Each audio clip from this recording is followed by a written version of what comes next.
Hello साथियों, एक ही प्रकार के क्वेश्चन में क्वेश्चन नंबर 5 इस प्रकार है। एक वर्ग की प्रत्येक भुजा, देखो वर्ग है, वर्ग ऐसा होता है और इसमें होता क्या है, वर्ग में भुजा होती है और चारों भुजाएं बराबर होती हैं। एक वर्ग की प्रत्येक भुजा में 50% की वृद्धि करने पर उसके क्षेत्रफल में कितने क्या होगा, कितने प्रतिशत वृद्धि होगी, यह हमें ज्ञात करना है। देखो कैसे करेंगे। देखो ये हमने लिख दी भुजा, किसके बारे में चल रही बात, वर्ग के बारे में। ये मैं लिख देता हूं पुरानी भुजा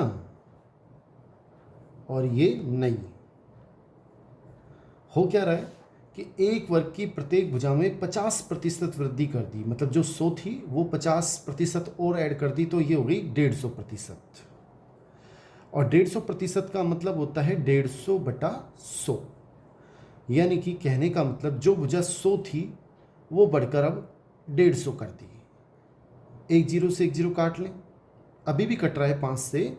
5 तिया 15, 5 दूनी 10, कहने का मतलब जो भुजा 2 थी अब उसको बढ़ा के 3 कर दी, यानी पुरानी भुजा 2 थी और 50% वृद्धि करी तो उसमें अब नई भुजा 3 हो गई।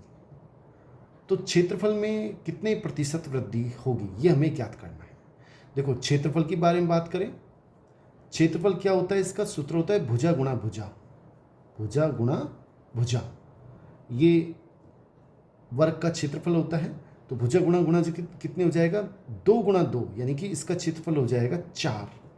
पहले 4 था पुरानी भुजा के हिसाब से, अब नई भुजा के हिसाब से क्षेत्रफल क्या हो जाएगा, 3 गुणा 3 यानी कि 9। जो क्षेत्रफल 4 था वो क्षेत्रफल अब 9 हो गया। अब कितने प्रतिशत वृद्धि हुई, देखो पहले क्षेत्रफल था 4, अब क्षेत्रफल हो गया 9, तो वृद्धि कितने की हुई, 5 की, +5 बढ़ गया, 5 की वृद्धि हुई। देखो पहले क्षेत्रफल 4 था, फिर क्षेत्रफल 9 हो गया, 9 में से जब 4 को घटाएंगे तो कितने बचेंगे, 5, यानी वृद्धि हुई 5 की, 5 वर्ग इकाई की इसमें वृद्धि हुई। बटा हमें निकालना है कितने प्रतिशत वृद्धि हुई, पुराना क्षेत्रफल कितना था 4 और इंटू 100। इसको हल कर लेते हैं। 4 का भाग जब 100 में देंगे तो 25 बार जाएगा और 25 पंजा 125, यानी कि 125% इसके क्षेत्रफल में वृद्धि होगी। सही आंसर बी है।